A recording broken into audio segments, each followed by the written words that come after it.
Guarding the legacy. To love is also to guard. Arhane, Igya. Summary. Elspeth MacRae has always lived by a simple demanding logic: work, endure, take care of her own. She has built her company with talent and discipline, with no declared enemies and no apparent unsettled scores. That is why, when a chain of violent incidents begins to close in around her, no one can explain who might want her gone, or why now. What at first seems like an isolated threat soon reveals something older and far deeper, tied to hidden properties, decisions made in silence, and a legacy Elspeth never asked to inherit. Every step she takes to protect her future forces her to look back, to reassess ties, favors, and betrayals she believed had nothing to do with her. In the midst of the investigation appears Nathaniel Knox, a Northbridge detective and the brother of her best friend. Methodical, restrained, with a sense of duty that allows no compromise, Nathaniel understands all too well that in the most dangerous cases the enemy is rarely visible. His priority is singular: keeping Elspeth alive, even if that means confronting her choices, or what begins to take shape between them. As clues multiply and loyalties grow slippery, Elspeth discovers that the threat does not come solely from the outside. There are truths that weigh heavy, inheritances that bind, and silences that have protected too many people for far too long. Between investigation and flight, between attraction and resistance, Elspeth and Nathaniel are forced to walk a fragile line where trusting can be just as dangerous as mistrusting. Because when honor and legacy are at stake, no one emerges unscathed, and the past always collects its due. Epigraph. We do not always choose whether to act. We choose from where we act. And that choice, whether we realize it or not, is always in dialogue with something ancient within us. There are actions born of the fear of losing, and others born of the courage to hold on. From the outside, they may look the same. On the inside, they are not. Chapter 1. Elara Heights, Massachusetts, United States, 2003. The land that is not abandoned. The old man knew he was about to stir up an uproar. And what he regretted most was not the scandal itself, but not being there to witness it. That family needed a jolt, a spectacular fall, and someone had to have the courage or the cruelty to kick the chair away. While the technicians adjusted the cameras, he set the table with almost intimate care.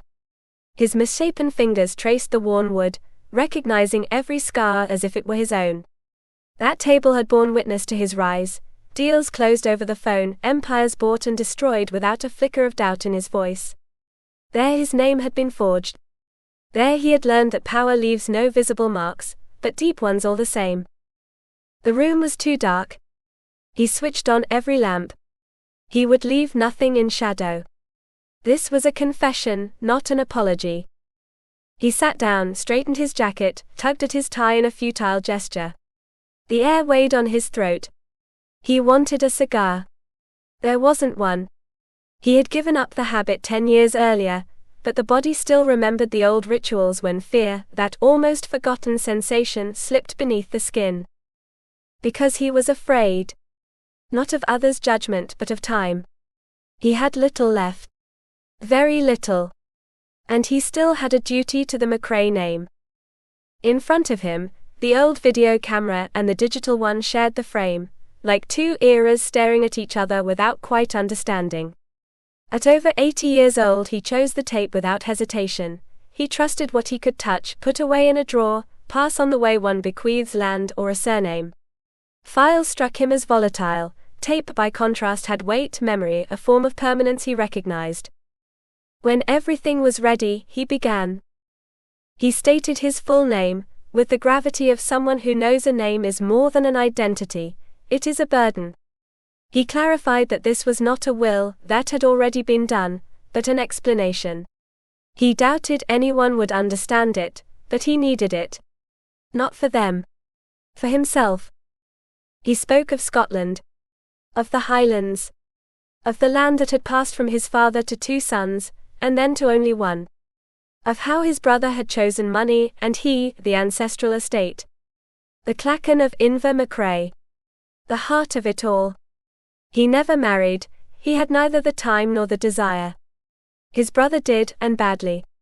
A woman without roots, without love, but with enough offspring to satisfy appearances. That was where the decline began.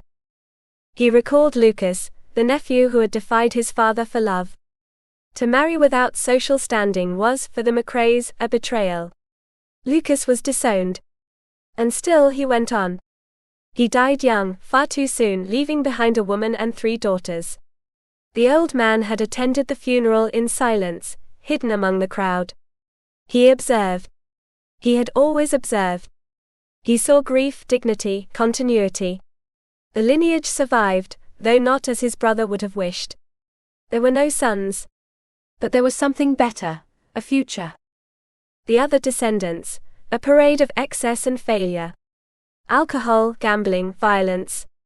A surname dragged through the mud. Every name tasted bitter. Every report confirmed what he already knew, they had not measured up. When the doctors announced the end, he decided to look beyond disappointment. He ordered investigations into Lucas's daughters. He expected little. He found much. The eldest, brilliant, devoted to healing. The youngest, pure talent, a voice that seemed to hold the memory of old songs. And Elspeth. Elspeth, the middle one. The one who had built something from nothing. The one who had understood the modern world, without renouncing ambition. In her he recognized something unsettling and familiar: will. Instinct. The ability to create and destroy, without asking permission. He did not smile at the thought, but something in his chest loosened. Legacy is not always passed on through direct blood, he told himself, but through character. He announced the changes. Money for the unworthy, just enough that they could not say he had forgotten them. Punishment, wrapped in apparent generosity. To the widow, the house. To the others, nothing that might damage the name more than they already had. The rest, the true legacy, had already been decided. When he finished, he switched off the camera with a firm gesture. He had said what was necessary. He expected neither forgiveness nor gratitude. Only order.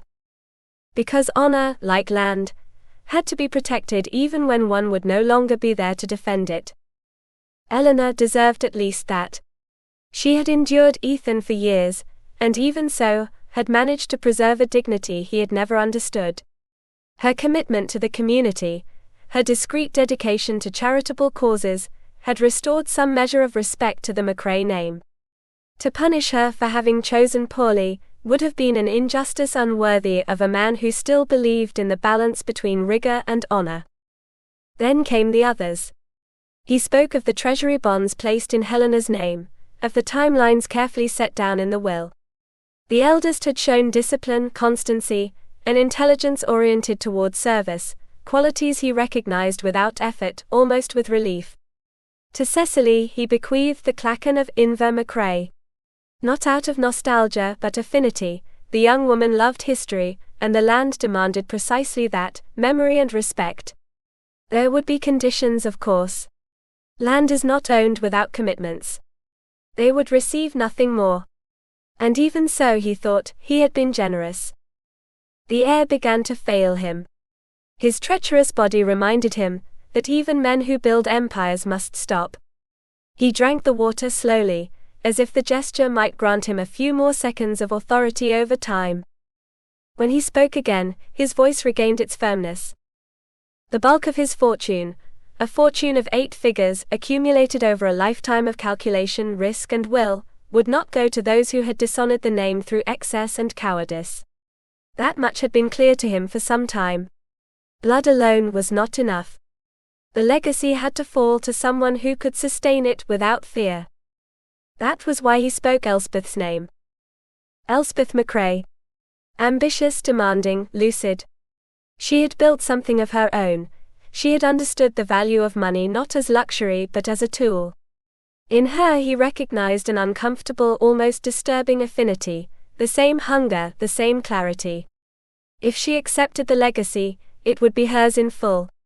Without guardianship. Without a safety net. He trusted she would not squander it. Not because she was good, but because she knew exactly what it cost to build. And that, he told himself as silence once again claimed the room, was the only thing that truly mattered. Chapter 2. Port Alwyn, June 1, 2003. Names written in pencil. Elspeth MacRae was saved that night by the wrong underwear.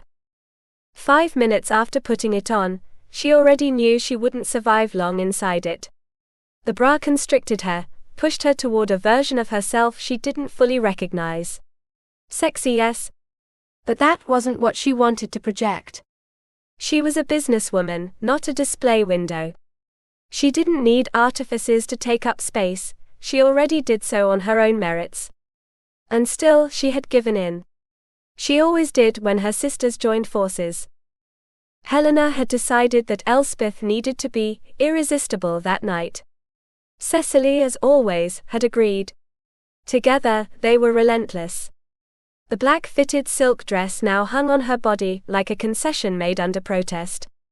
In front of the mirror, Elspeth tugged at the bra with an irritated gesture, and thought, not without irony, that perhaps this sacrifice was the price of belonging to a family that still functioned like a small clan. When she turned around, Helena was already coming down the stairs. "You look spectacular," said her older sister, assessing her with a tired smile. Elspeth couldn't help noticing the dark circles under her eyes, the still damp hair, that natural beauty that never seemed to suffer from lack of sleep. Her mother's, she thought, with a brief familiar pang. "And you look exhausted." "I'm a medical student. If I didn't look on the verge of collapse, I'd be doing something wrong." They smiled at each other. Beneath the barbs pulsed the relief of being together again. Since their mother's death, life had scattered them with cruel efficiency, Northbridge, Benedict, Clearwater Bay. Now time was moving again. Elspeth would stay. Helena would return to school. Cecily would make her own leap. Change was inevitable. Continuity, fragile. They talked about Cecily, about her talent and her risks, about a persistent boy whose name was already beginning to sound like a warning. Elspeth listened, adjusting the dress once more, aware of that mix of pride and fear her youngest sister always stirred in her. Too sensitive for a world that was not. The heat seeped in everywhere. Port Alwyn was boiling. The humidity clung to the skin like a second layer, thick and suffocating. The city seemed to be holding its breath. Even sounds dragged. The weatherman celebrated record highs on television, oblivious to the general fatigue, while Elspeth looked for a raincoat she knew was unnecessary. Precaution, she told herself. She had always trusted foresight more than luck. The party would take place regardless, under a white marquee set up before summer decided to impose its rule. Victor Bellamy's gallery, friend, ally, impossible to refuse, was opening a controversial exhibition. There had been threats, protests, anticipation. Victor was thrilled. Elspeth less so. She would go help fulfill her duty. Then she would leave before the night demanded more than she was willing to give. Helena came back with a frown. "Julian again. He's starting to worry me." Elspeth nodded, filing the information away like someone noting a crack in an ancient wall. Everything was shifting. Too much. She slipped the raincoat over her shoulders. "Aunt Moira would say that dress is indecent," Helena remarked, amused. "She will say it is," Elspeth corrected. "I'm just trying to avoid the sermon." They laughed, but Moira's name stopped them for a moment. Her departure left a quiet void. She had been order, refuge, constant presence since their mother's illness. Now she was returning to her own life, to her own blood. "I'll miss her," Helena said softly. Elspeth would too.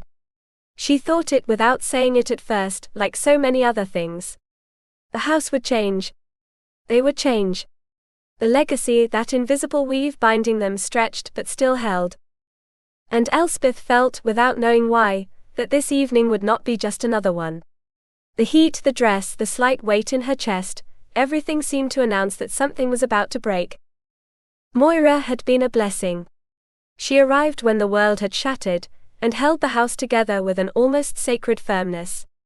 She cared for the three of them as if they were a divine charge, especially when they needed it most.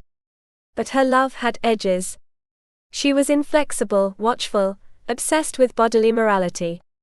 To Moira, men always wanted the same thing, and her mission was to prevent them from getting it.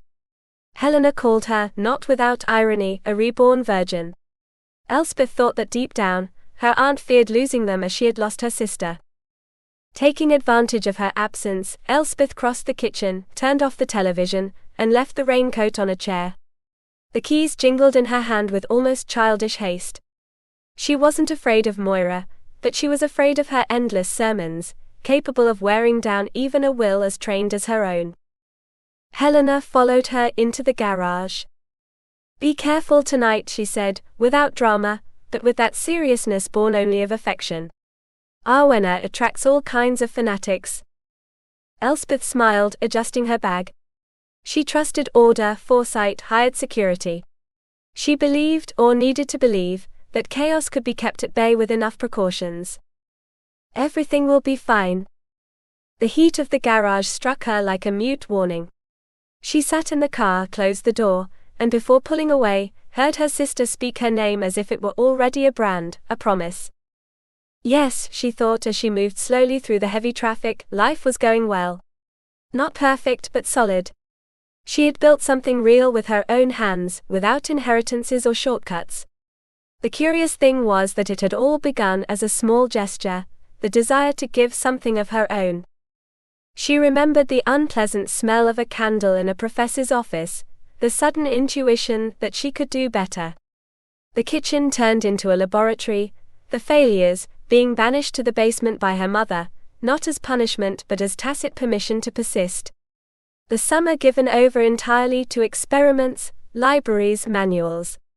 And finally that clean living scent of basil and grapefruit that changed everything.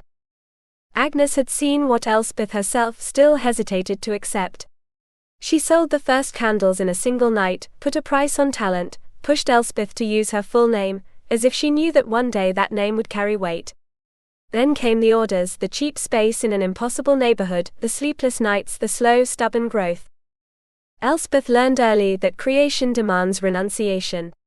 She returned to Northbridge to train properly, left the company in her mother's hands when money barely covered expenses, came back when illness demanded her presence. After Sloane's death, the world grew quieter, more exacting. But Elspeth did not stop. She turned pain into momentum. She finished her training. She dreamed farther. Now she was ready. She had expanded the line, christened perfumes with the names of those she loved, negotiated new spaces, thought about hiring more hands. The Rowan house was knocking at the door. The future was beginning to take on a concrete shape. Chapter 3. What the wind brings back. As the car moved beneath the dense sky of Port Alwyn, Elspeth understood that this too was a legacy. Not inherited but forged. And for the first time in a long while, she felt ready to carry it. She smiled at the thought. When she had some financial breathing room, the first thing would be a car with real air conditioning. This one barely exhaled a lukewarm breath, useless, as if even the machine refused to ease her. She adjusted the vents without conviction. The heat had settled inside her. The sight of Stonegate darkened her mood further. Victor's estate rose with inherited arrogance, wrought iron, silent technology, 2 lions guarding the entrance as if they were protecting more than mere property. Everything there spoke of lineage, of power passed on without effort. Elspeth observed it with an almost ethical distance. She had learned to build from the ground up. A guard checked her name. The gates opened. The house crowned the hill. The gallery, by contrast, waited halfway up, facing south, flanked by a pale marquee that looked provisional and yet destined to last for one decisive night. Security, waitstaff, constant movement. Victor was expecting the entire world. She crossed the lawn carefully. Her phone rang before she reached the stone path. "Elspeth, my dear, have you arrived yet?" Victor's voice floated, charming and untouched by effort. "I'm in your garden." Perfect. I'm still wrestling with the wardrobe, he confessed. I can't decide between white linen or pinstripes. There are critics tonight, you know. One must transform. She smiled with affection and an irony she allowed herself only in silence. Victor always dressed for the role. You'll be impeccable. I'll be a bit late. I'm going to pick up Arhane. Could you check the marquee for me? I trust your eye. Elspeth agreed. She knew that this favor too was a way of belonging, of being needed. Inside, the marquee breathed with difficulty. The air units roared without conquering either the heat or the traffic of bodies. The buffet gleamed in silver and glass. The tables, white and restrained, waited like a stage before the curtain. Everything was in order. Too much so. She found her gift baskets at the back. She straightened the logo, arranged the pieces in a precise semicircle and stepped back. It was beautiful. It was hers. That small gesture steadied her. Then her body demanded attention. The bra constricted her with unexpected cruelty, as if the day were demanding yet another sacrifice. She looked for a restroom. She couldn't find one. Guard signs closed doors. Protocol before flesh. She returned dispirited, but the sight of the large flower arrangement beneath her brand gave her something like gratitude. Victor had thought of her. The heat, however, was now unbearable. She fanned herself with a program, aware that time was tightening. At the far end, she lifted a canvas flap and saw the trees. A ring of dense shrubbery offered shade and privacy. 1 minute would be enough. She decided without drama. That, too, was a form of survival. She looked around. No one. She walked toward the trees with a steady pulse, as if the world could wait. At last she freed herself, and let out the breath she had been holding all afternoon. At last, she thought, and it was almost a prayer. The relief did not have time to settle. The explosion shattered time. Chapter 4.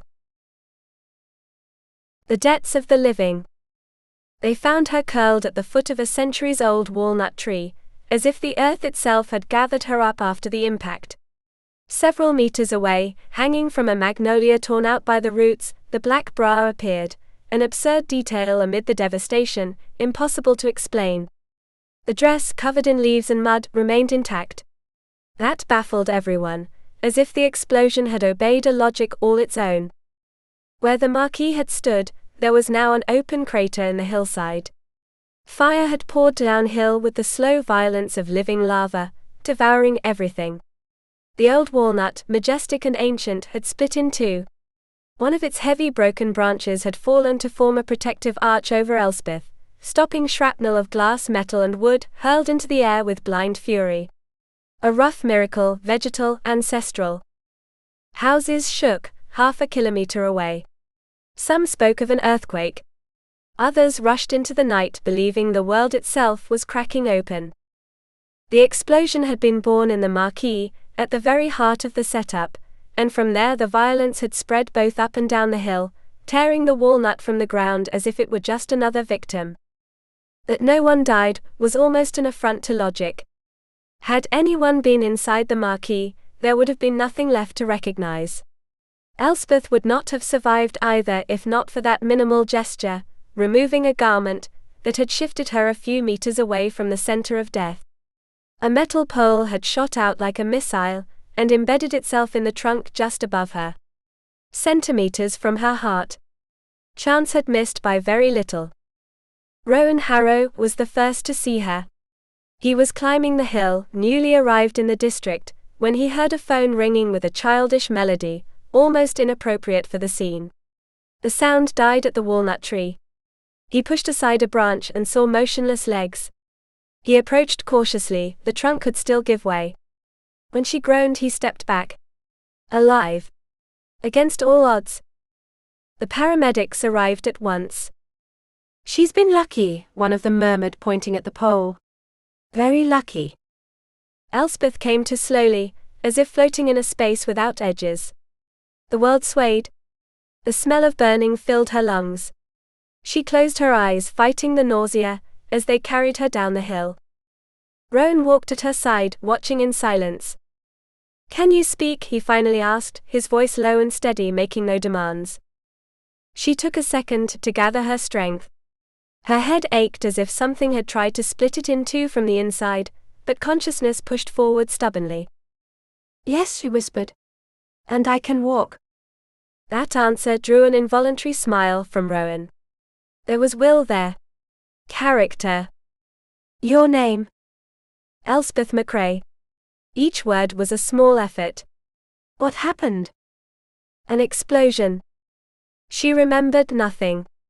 That absence unsettled her more than the pain. She asked about the others, about the injured. When they assured her that no one had died, she let out a breath of thanks that sounded like a prayer. In the ambulance, Rowan leaned toward her. The contained urgency in his voice cut through the haze. "Try to remember. Did you see anything unusual? Anyone?" Elspeth closed her eyes. She didn't want to disappoint him, but the emptiness persisted. "No. I'm sorry." "We don't think it was an accident," he said without harshness. She tried to offer a logical explanation: wires, equipment, heat. Rowan shook his head slowly. The torn hillside spoke of something else. When he asked why she had been so far from the marquee, Elspeth hesitated only a moment. "I'd gone for a walk." It was true, she thought. Though not all of it. "Alone?" "Yes. If someone had been with me, they'd be hurt too." Rowan accepted the answer, but not entirely. Then he mentioned what they had found near her, a piece of clothing. Understanding came late and flushed her face. "It was mine," she said plainly. "I couldn't use the restroom. I needed privacy. It was killing me." The silence that followed was almost comical. Rowan looked at her a second too long, then laughed, brief, human. "I suppose I'll have to believe you." "Are you going to write that?" she asked, despite the pain. "Probably." She told him she wasn't married. That she lived with her sisters. That she needed to call them. Rowan promised he would do it for her. As the ambulance moved on, he looked out the rear window, thoughtful. "This place is usually quiet," he remarked. "Normally." Elspeth closed her eyes. Her body felt bruised, her memory broken. But there was something else too, the certainty that she had been saved by ancient impersonal forces. As if the tree, the earth, and chance itself had decided, for reasons no one would ever fully understand, that it was not yet her time. Chapter 5. A woman learning to guard. Helena and Cecily burst into the emergency room, as if the air itself had run out. When they saw Elspeth alive, sitting up, conscious, something loosened in Helena's chest. Cecily, by contrast, could not hide the fear still trembling in her eyes. Elspeth saw it and thought with a silent pang that she had never been so needed as in that moment. The hospital put her through its implacable routine: white lights, technical words, waiting. 2 hours for the scan, as many more to bring her back to a room where time seemed suspended. On the television, the explosion replayed on a loop, like an omen that refused to wear itself out. Cecily was the first to break the distance. She hurled herself at Elspeth with childlike urgency, as if hugging her could erase what had happened. "You're okay, tell me you're okay." Elspeth held the embrace carefully. Her head throbbed, but the weight of her sister was an anchor. "I'm okay," she said. "Truly." Helena adjusted the bed, with clinical precision. She studied her with the look of someone who has seen too much pain to trust appearances. "You see me, not 3 of me, right?" "If I saw 3 Cecilys, I'd be screaming," Elspeth replied, forcing a smile. The humor eased the air only slightly. Helena read the medical report with practiced calm, as if the paper were not speaking about her sister but about some ordinary case. Cecily, perched on the edge of the bed, confessed what she had been carrying inside: the fear of losing her, the loneliness of the years without her, the absence of a mother that still weighed like a sacred name. Elspeth listened in silence. She thought that she had survived not only by chance, but because she still had a place to hold. The murmur of the room softened for a moment, and that was when Cecily, unable to keep her curiosity to herself, tilted her head toward the half-open door.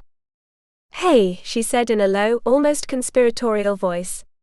"And the guy who was here earlier, the one asking questions?" Helena raised an eyebrow. "What about him?" "Nothing," Cecily replied, shrugging. "Just saying that he seemed kind of adorable." Then a male voice cut into the intimacy. "Men don't like being called adorable." Detective Harrow stood in the doorway. His presence altered the room like a cold current. Elspeth saw him differently now, less authority, more humanity. He, seeing her surrounded by sisters, understood something essential about her without knowing how to name it. He handed them his card. He spoke little. He observed a great deal. He asked about her head, her memory. Elspeth answered with measured honesty. Inside she longed for it all to end, for them to let her go home, for the world to regain its shape. Cecily, curious and untamed, questioned him about the artist, the bomb, the irony of police protection. Rowan explained only what was necessary. It had been an attack, still faceless. As he left, he allowed a silent warning to linger. This was not over. When the door closed, Cecily sighed. "Isn't he a dream?" Elspeth shook her head gently. She knew the detective was interested in her only as a witness, and yet a part of her, small, almost forgotten, noticed the way he had looked at her, as if she were not just a victim. Victor appeared later, theatrical, devastated, intact. He kissed her forehead, spoke of miracles, of guilt, of the gallery saved as if it were a temple. Elspeth listened without consoling him. Some things could not be repaired with grand words. When he left, the room felt strangely empty. They talked about men, about possibilities, about improbable futures. Exhausted, Elspeth asked for a truce. Helena agreed. Cecily paused in the doorway. "Don't scare us like that again," she said, with naked supplication. Elspeth met her gaze. "I promise." When she was alone, Elspeth closed her eyes. She thought of the tree, the explosion, the life that had been suspended centimeters from death. She had survived for a reason. She did not yet know what it was. But she would find out. Chapter 6. Inheritances not recorded on paper. The following afternoon, Helena drove in silence from the hospital back to the house. The sun was sinking low, gilding the driveway when a courier was already waiting on the porch. While Helena signed, the package, thick, heavy, almost solemn, ended up in Elspeth's arms as if it knew who it belonged to. "Guess what we're doing tonight?" Helena said, pushing the door open with her shoulder. It didn't sound like a joke. It sounded like determination. Elspeth had always faced chaos that way, by looking it straight in the eye before it could name her. In the kitchen, she spilled the contents onto the table. Papers, envelopes, figures. Cecily appeared behind her, rummaging in the fridge. "What's all that?" "Mom's accounts. All of them." Elspeth spoke without emphasis, but inside she felt the same old knot, the one made of things never said. Graham Litton, the accountant, had honored her mother's wishes. A year of administrative silence, as if time itself could soften the loss. "And is there money?" Cecily asked, waving a stalk of celery as if it were a pointer. "Mom always said we were fine," Helena interjected, practical, detached. She never wanted to give numbers. Elspeth pressed her lips together. She had told her the same thing. Always. With the same reassuring smile. As if money, like fear, could vanish if left unnamed. Cecily, by contrast, defended that reserve with fierce loyalty. Their mother had protected each of them in her own way. Helena, by letting her study without distractions. Elspeth, by pushing her to finish her master's degree. Cecily herself, and Moira, by holding them up when they still needed solid ground. Cecily spoke from the heart, not from the ledger. "If there's a problem, Elspeth will fix it," she declared. "She always does." Elspeth smiled tired. The weight of that expectation was familiar. She didn't reject it. She never did. Helena, watching her with a clinician's attention, asked her to wait. To rest. The bills weren't going anywhere. Elspeth obeyed. Her body at last was claiming its due. She slept wrapped in the scent of soap and memories, and woke to the house alive, voices, footsteps, the smell of roast chicken and baked apples rising up the stairs like an old promise. From her bed she heard Aunt Moira issuing orders, exercising that invasive care that confused vigilance with love. Moira had always been there, solid, inescapable, guardian of a legacy she never quite explained. When Elspeth came downstairs, the house had already returned to its precarious balance. Cecily left singing toward her future life. Helena went to the supermarket. And Elspeth was left alone with the table. She opened the envelopes methodically, until she reached the one from Crestfield Bank and Trust. The name meant nothing to her. That was the first thing that unsettled her. The second was the signature. She read it once. Then again. The world didn't break, it folded inward. No, she thought with a calm that frightened her. This can't be. But it was. There was no pension. No investment fund. No insurance. Only a 3-year loan, nearly $300,000, coming due in 4 weeks. Everything put up as collateral. Everything. The house. The assets. Her company. Her name. Elspeth placed her hand on the table. She didn't cry. MacRae blood didn't allow itself that luxury at the first blow. Instead she felt something older, the call of legacy, the weight of honor, the certainty that her mother had wagered on her without asking permission. "Mother," she whispered. "What did you do?" And in that silence, she understood that it wasn't only the money at stake. It was the invisible inheritance, the duty to endure, to hold fast, and never to surrender what bore her name. Chapter 7. Fear, the secret language. Elspeth paced back and forth across the kitchen, the bank letter in her hand as if the paper itself burned. She had read the documents again and again, searching for a crack, a mistake, any sign that this was not final. She found none. Her mother had signed away everything. The house. The future. Any room to maneuver. Her. Anger came first, then a deeper sadness, almost reverent. At last she understood her mother's silence, that stubborn refusal to speak of money. It had not been prudence, it had been concealment. A sacrifice chosen in solitude. Did you think of me? Elspeth wondered without reproach, with that love that only arrives when there are no answers left. She looked out the window, waiting for Helena's car. She thought about telling her everything at once, about sharing the weight.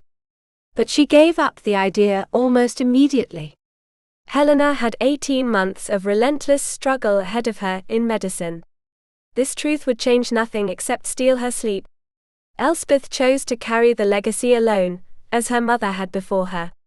Tomorrow, she told herself. If I decide to. Then she thought of Cecily. Of university. Of tuition. The future began to shrink, and even so Elspeth did not allow herself panic. She sat down, took paper and pen, and returned to the numbers. There had to be a way out. There always was. The doorbell rang like a gunshot.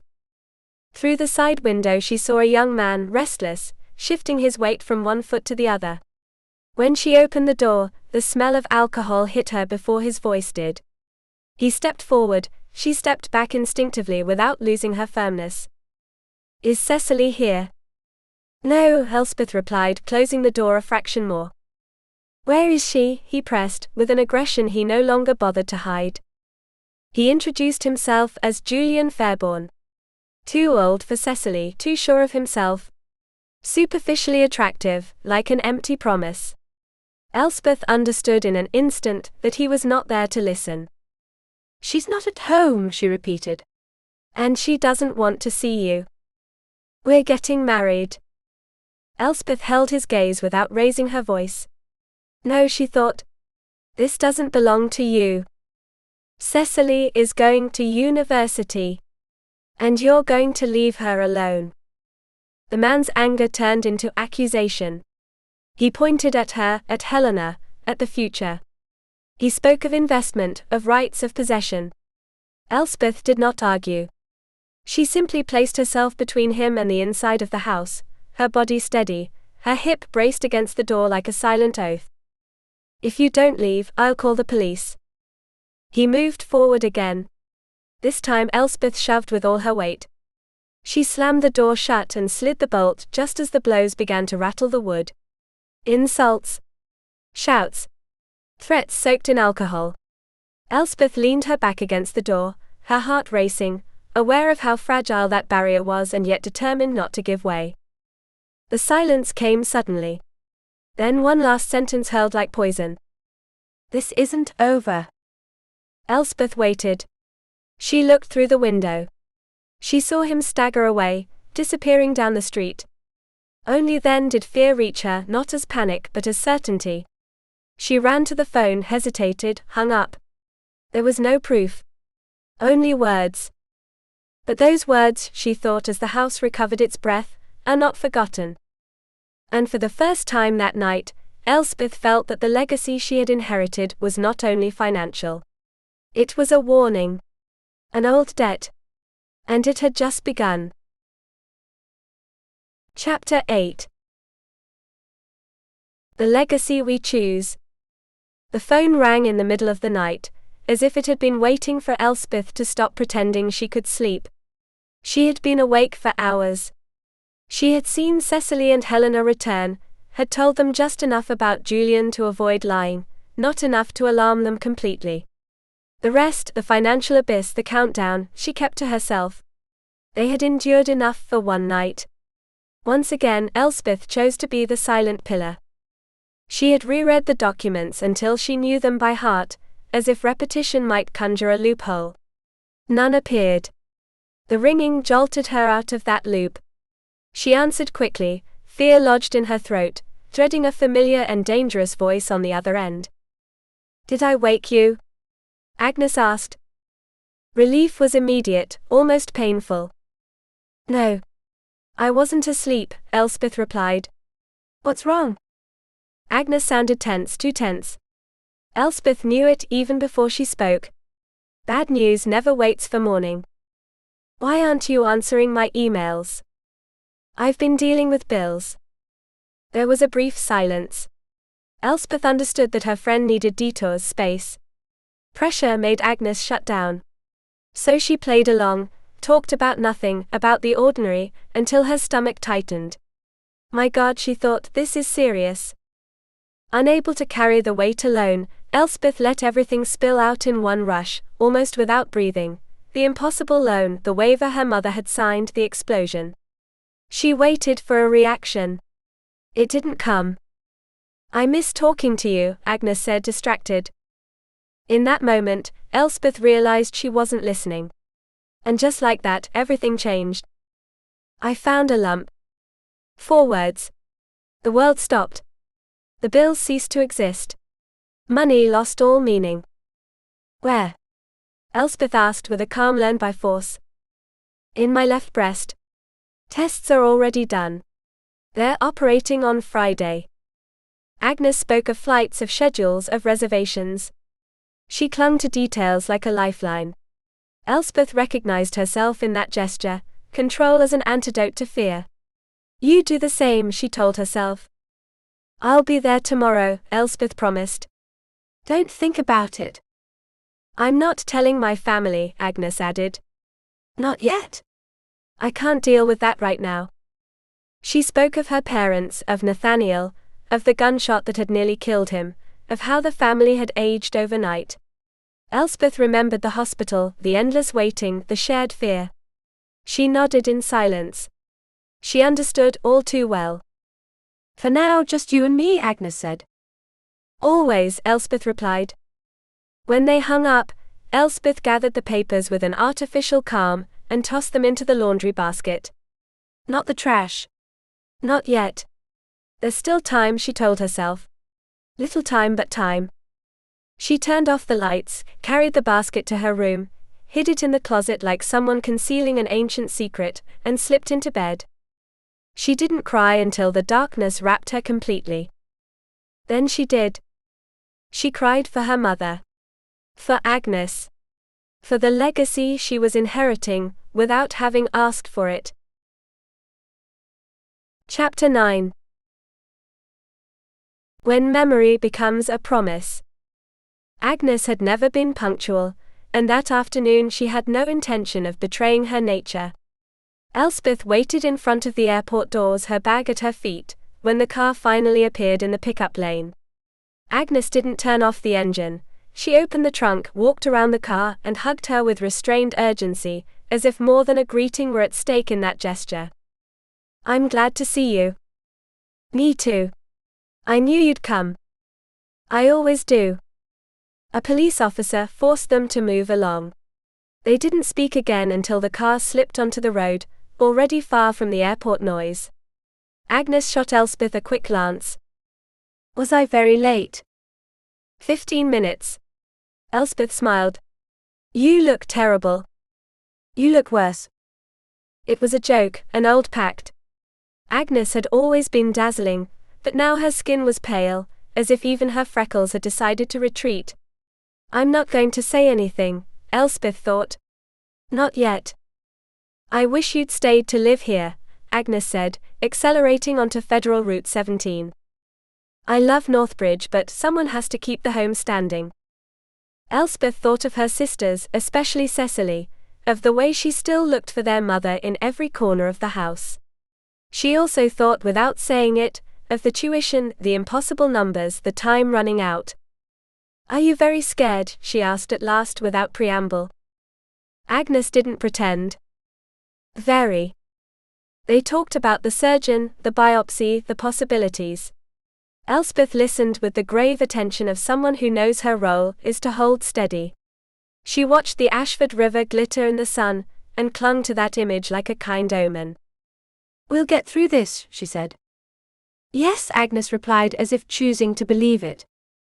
The conversation drifted, as it always did, toward laughter, childhood memories, absurd sibling vendettas, the endearing chaos of a loud family.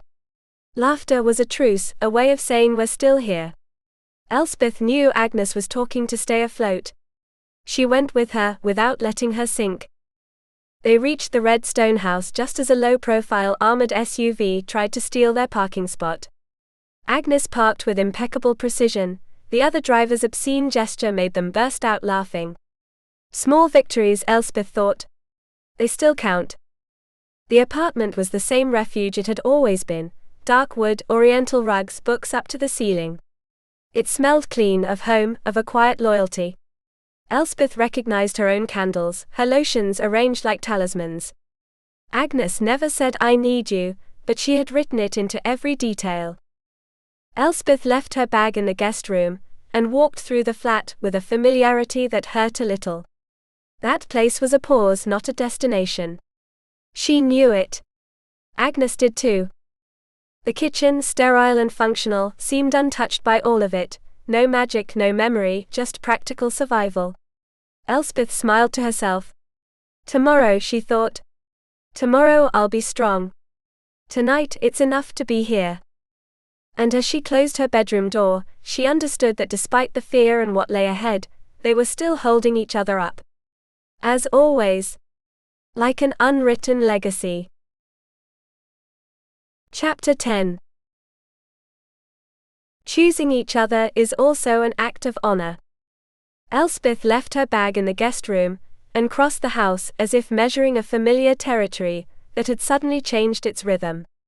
Passing the study, she stopped. Agnes's desk was covered in papers, a disorder uncharacteristic of her, almost a warning sign. Something has broken, she thought, stepping back just as Agnes appeared in the doorway. What a mess, she said, with a lightness that couldn't quite hide the crack. Elspeth watched her closely. She knew that desk like an altar. If she's allowed this, it's because she no longer controls the storm. Agnes didn't take long to explain. A lawsuit, legal documents, a man claiming as his own what she had created. Saying it aloud, she moved away toward the living room, as if needing distance even from her own words. Sitting barefoot in the armchair, Agnes spoke of lawyers, frozen accounts, injustice, as if it were just another equation to solve. I can't give in, she told herself, because giving in would be betraying myself. Elspeth, facing her, felt a growing mixture of admiration and fear. She knew that calm was a form of war. You won't settle, she stated rather than asked. Never, Agnes replied. This isn't about money. It's about not handing over what belongs to no one else. They talked about siblings, absent men, that independence they both carried like a banner and a curse. We're strong until we're left alone, Elspeth thought without saying it. They laughed, recognizing their sentimental awkwardness, a brief laugh almost necessary to avoid breaking.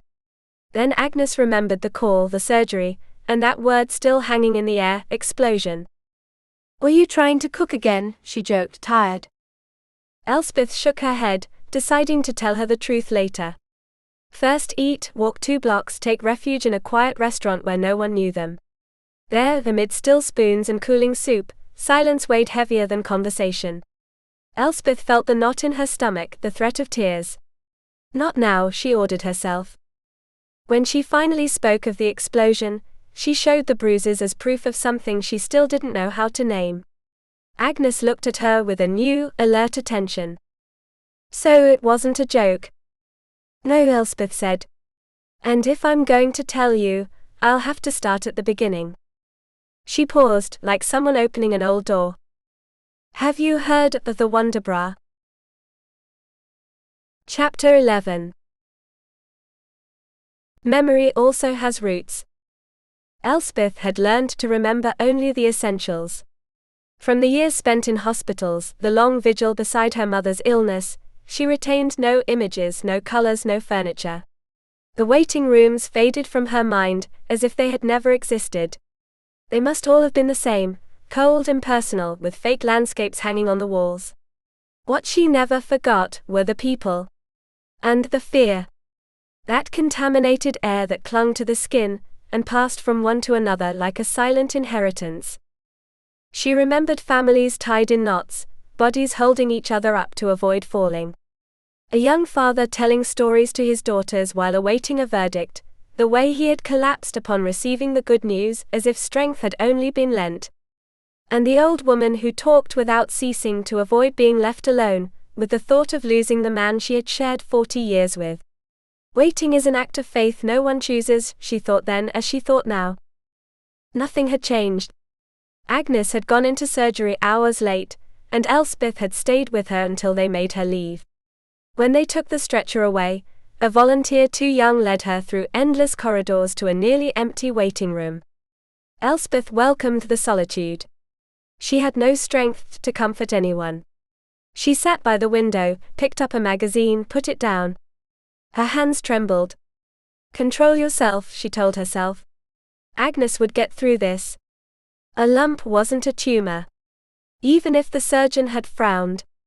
Agnes didn't dramatize, she calculated. And that certainty, rather than reassuring Elspeth, forced her not to lie to herself. She paced back and forth, clutching reasoning like someone clutching an old rosary. The doctor had to prepare for the worst, didn't he? The statistics were on their side. The women in the family had lived long, too long for fear to dictate judgment. Another whole life, she told herself, and the memory of the previous week fell over her like a shadow. She sat down, overcome by an ancient weariness. Don't worry ahead of time, she heard her mother's voice, and carefully pushed the thought aside as one pushes aside a relic too fragile. The phone rang. Helena. The voice of contained reason. An hour wasn't enough for a biopsy, she said. They could still be just getting started. Elspeth breathed easier. Then came the names: Julian Fairborn, persistent; Cartwright, a bank urgency. Elspeth closed her eyes. They always come back, she thought. The debt, the claim, the cursed inheritance. She lied calmly, postponed the future until Monday. Honor also means choosing when to fight. She hung up just as her name was spoken. Rising, she saw the surgeon approach. The first thing she read on his face was a smile. And in that gesture, small, human, Elspeth felt something ancient and deep realign inside her, as if the legacy of fear for once had decided to grant a truce. Chapter 12. Memory and choice. The news fell like an ancient blessing. Agnes was not seriously ill. The surgeon said it, with the ease of someone returning a valuable object to its owner, and Elspeth's strength drained away all at once. For a moment she thought of hugging him, as if that man had just uttered a sacred vow. Agnes would spend the night under observation, a mild reaction to the anesthesia, nothing more. Nothing to worry about, Elspeth repeated, clutching those words like a talisman, even when she saw her friend's reddened body, skin in rebellion, unbearable itching. Agnes, faithful to herself even when vulnerable, demanded a photo. Elspeth obeyed, smiling for the first time in hours. Humor was also a form of shared honor. She waited until Agnes fell asleep, and returned to the apartment alone. Under the hot shower she let the water run over her shoulders as if it could wash away the weight she carried, her sisters, the business, Julian, the bills. Not tonight, she told herself firmly. Tonight, she wouldn't plan the future. The future could wait. Hunger caught her in the kitchen, in front of the cookies and peanut butter, and then relief shattered. Tears came without warning. She cried, leaning against the fridge, without dignity or strategy, like an exhausted child. It felt good. She might have kept going, if no one had knocked at the door. Elspeth dried herself hastily and looked through the peephole. Nathaniel Knox. Her cross. Not now, she thought, yet her heart gave a treacherous flip. He was impeccable, tired, dangerously attractive, holding pizza and beer as if they were a domestic offering. Enough, she ordered herself, aware that this man was a force not to be underestimated. When she opened the door, she didn't finish the sentence. Agnes isn't. About time, he interrupted, coming in. The pizza's getting cold and the beer's getting warm. Move, Olive. The nickname irritated her as always, but the smell of the pizza and of him disarmed her for 1 second too long. Nathaniel took over the kitchen with his presence, and that deliberate closeness he knew how to use. Elspeth felt the brush of him, remembered her pajama nightgown too late, and forced her voice to stay steady. Agnes isn't here. I noticed, he replied, serious, then smiled. He sat on the couch, as if exhaustion were a confession. Elspeth brought him pizza and beer, turned to fetch a borrowed robe that dragged on the floor. Beautiful, she thought as she looked in the mirror, wiping off her mascara with more anger than care. When she returned, Nathaniel had already eaten half the world and left her some water. That small gesture disarmed her more than the flirting. They sat with cushions between them like a symbolic border. He reached for the remote, predictable Knox to the core. She smiled to herself. Nathaniel admitted, without hesitation. The pizza's not for Agnes. It's for you. And then the truth, spoken with the same dangerous ease, he was here because Agnes had asked him to be. Because family doesn't abandon. Elspeth felt something ancient settle in her chest, a mix of gratitude and caution. They always come, she thought. They always stay. When she asked him to leave, Nathaniel looked at her with genuine attention. You were crying earlier.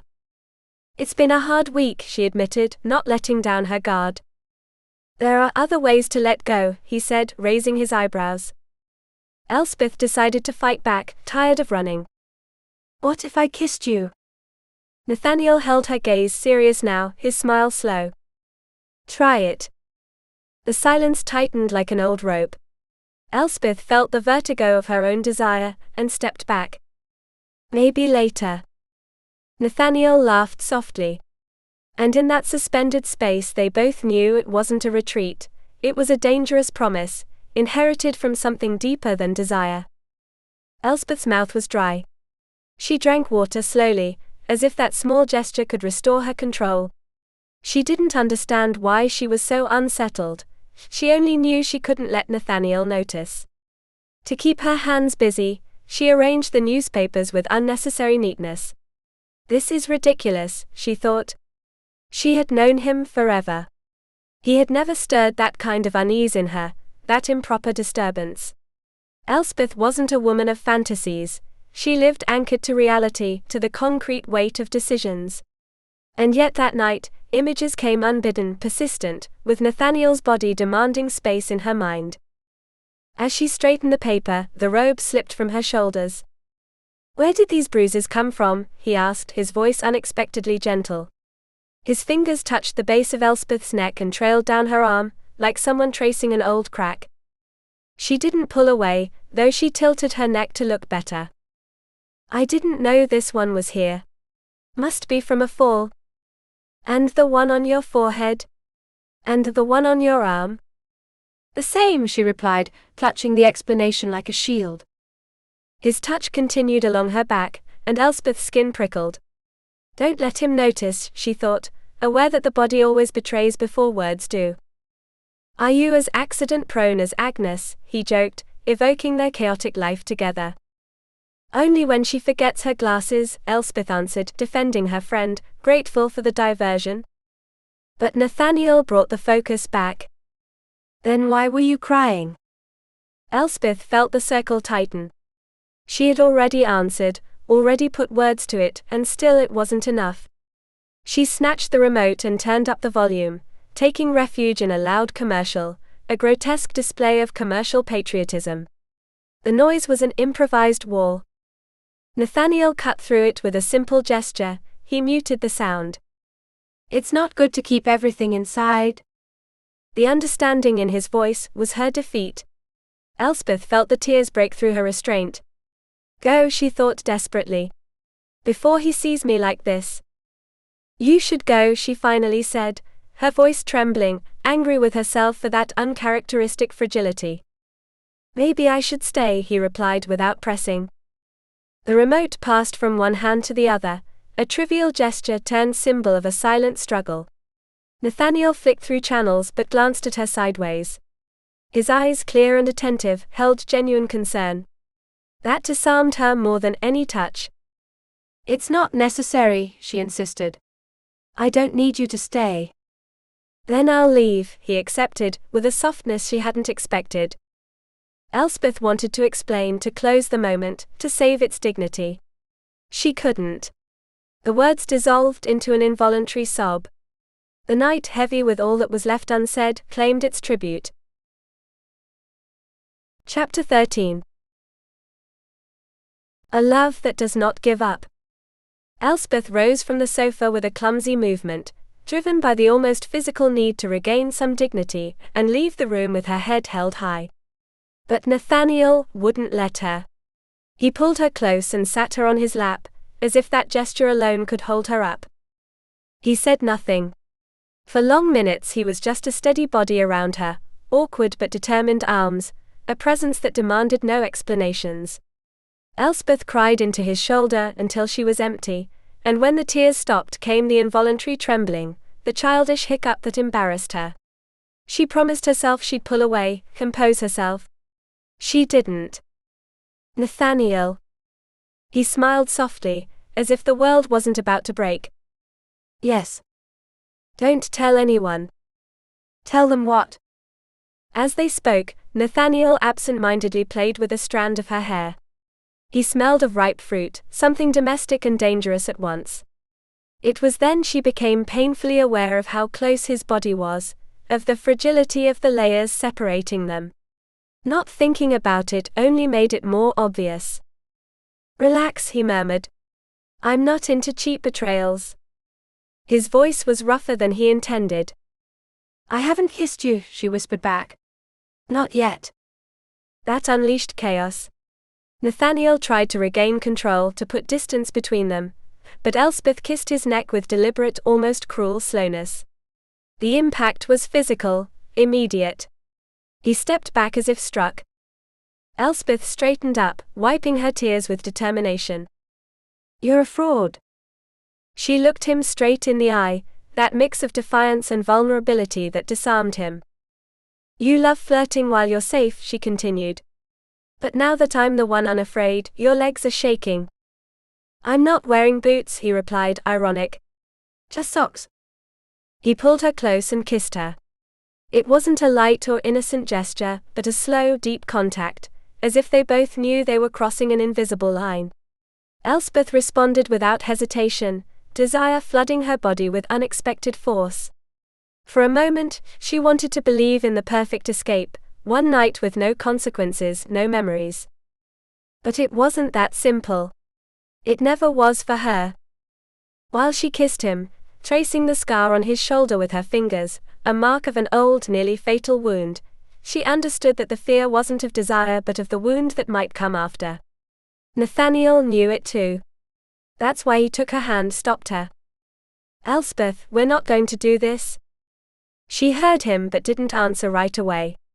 The body moved ahead of thought, and separating them hurt. When she finally pulled away, she did so in silence. They stood side by side too close.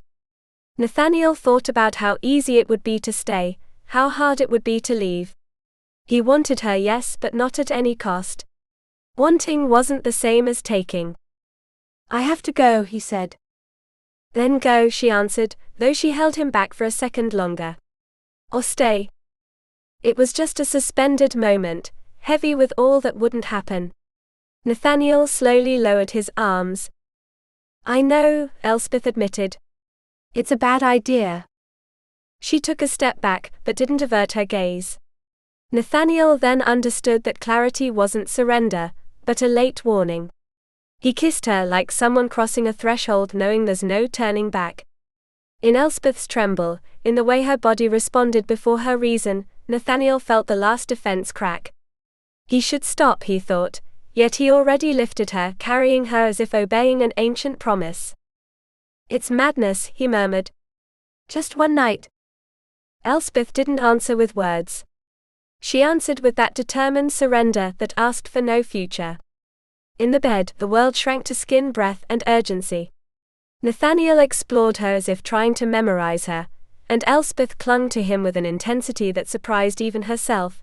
She sought not only pleasure but oblivion, a brief truce against all that hurt. When they finally came together, Nathaniel sensed something deeper than desire, an almost sacred vulnerability. He lifted his face, uneasy. Did I hurt you? Elspeth pressed closer to him, as if that gesture was the only truth possible. The rhythm became shared, common, until they lost themselves in a nameless, fearless, passless moment. Only that absolute present, where there were no wounds or consequences. The end came like a tide. Elspeth was left thoughtless, held only by the wild beat of her own body. Nathaniel fell beside her with instinctive care, protecting the wounded shoulder, and looked at her as if he had just discovered something unrepeatable. Oh, Elspeth. She smiled tiredly, kissed him once more and closed her eyes. Exhausted. Vulnerable. Alive. Nathaniel got up after a while, resisting the temptation to stay still. The sound of the bathroom marked the slow return of reality. Elspeth turned, covered herself with the sheet, and clung to the pillow. Don't think, she told herself. Not now. When he came back, the light brushed the bed. Elspeth pretended to be asleep. Maybe then he would leave without words, without regrets. But the mattress gave way. Nathaniel pulled her close, with a sure, familiar gesture. He kissed the curve of her neck. Are you asleep? Yes, she answered, betraying herself with a sigh. Doesn't seem like it. Elspeth tensed, uncomfortable with the closeness, with what it might mean if thought too much. What are you doing? Still loving you, he whispered. Turn over. But I'm sure. She hesitated. He held her as if there was no hurry. It's just one night, Elspeth said, almost pleading. Yes, Nathaniel replied. And it's not over yet. And in that fragile space between clarity and desire, they met again, aware that some nights aren't meant to last, only to leave their mark. Chapter 14. Ethics, Memory, and Love. To guard was not to possess. It was to remain vigilant. To know when to intervene and when not to. Nathaniel Knox kept his word. The night faded with him, and it wasn't until dawn that he left the apartment. There were no awkward goodbyes or promises spoken aloud, just a light kiss on the cheek as Elspeth was already drifting to sleep, as if they both needed to pretend it could stay untouched in the shadows. He said he would be busy over the weekend, maybe she'd see him Sunday or Monday. Elspeth didn't correct him. She preferred to let ambiguity do its work. She knew, with an uncomfortable certainty, that looking him in the eyes again would be a test she wasn't ready for. She told herself she was strong, sophisticated, that she would handle it. The world kept turning. Agnes remained under observation until Sunday, and then slept as if the body needed to forget. Elspeth ordered takeout, turned off the lights early, and held the silence like a truce. When Agnes wanted her to stay a few more days, Elspeth gently declined. She needed to go home, face what awaited her, and above all leave Northbridge before crossing paths with Nathaniel again. Every time his name came up, she buried it under another topic. It wasn't like her to hide things from Agnes, but this was no ordinary thing. This was a precious and dangerous mistake. She flew back with relief that only came once the plane took off. She decided not to think about him. What had happened couldn't be undone, but it could be buried. Yet her body disobeyed. The images returned stubborn whenever she tried to read or pretend to sleep. She scolded herself harshly. That lack of control angered her more than desire. When she landed in Port Alwyn, the sky already threatened a storm. In the long-term parking lot, lightning tore through the air like ancient omens. Then she heard an engine rev and a white car raced across the lot violently, tinted windows, no visible face.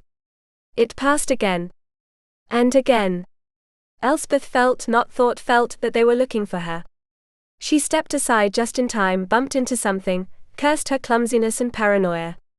When she finally sat in her old car, the heat wrapped around her like punishment. She tried to convince herself it was nothing. She didn't succeed. At a traffic light she heard the message, a Harold Pierce contractor. He spoke of a warehouse, renovations, boxes already moved in. None of it made sense. Elspeth called back with a clenched jaw. The man insisted she come there as soon as possible. Said the boxes had been inside since morning. That he didn't know who brought them. She hung up with a dense, ancient unease, as if something had been set in motion without her permission. She called her sisters. No answer. Left a brief message and took the detour toward Clearwater Bay. The neighborhood had not yet been redeemed by modernity. Cracked streets, broken facades, promises of the future written on flyers.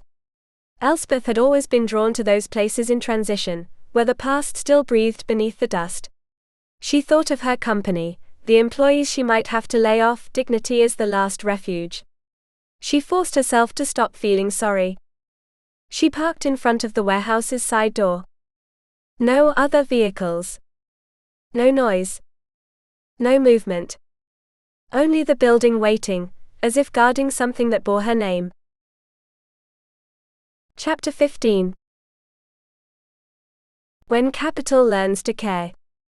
Sometimes life didn't push us to punish us, but because we no longer fit where we were. The breaking point wasn't always a loss. Sometimes it was the only way for the truth to step onto the stage. Elspeth was about to turn off the engine when the phone rang. She leaned back in the seat, adjusted the vents to steal some air from the heat, and answered with a calm she didn't feel. This is Pierce. Have you arrived yet? Yes. 5 minutes, he said. Coffee, he added, as if courtesy could tame this inhospitable place. Elspeth declined.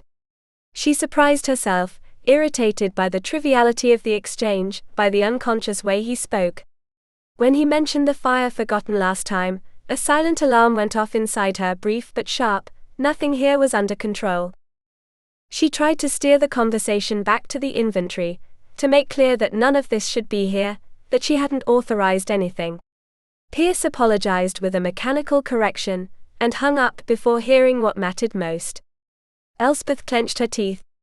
That conversation had been useless, except to confirm that someone had moved pieces without her consent. She threw the phone onto the seat. It bounced and disappeared beneath it, as if it wanted to run away too. Leaning down to retrieve it, the car gave that old familiar sound that spoke of fatigue, of limits. Elspeth reacted instinctively. She turned off the air, then the engine. She stayed still for a moment, leaning on the dashboard, breathing slowly. One thing at a time, she told herself, clinging to that minimal order like a learned legacy. Then the world broke. The warehouse exploded. The impact was absolute, a shapeless roar that lifted the car and shook it like a toy. The windows shattered into a fierce white rain. The fire rose like a living wall and consumed the building in an instant. Fragments of metal and stone tore through the air, the heat warped the tires, and the car's interior was ripped out and thrown away, as if an invisible hand had decided to erase all boundaries between inside and out. Elspeth was thrown free without a scream, without time. Her body defeated by the blast, consciousness extinguished. She lay on the asphalt, surrounded by flames and rubble, while smoke climbed into the stormy sky. As if the past had finally claimed its due. Chapter 16. Loving, without running away. The Clearwater Bay Hospital breathed an ancient stillness, as if the walls held memories of countless vigils.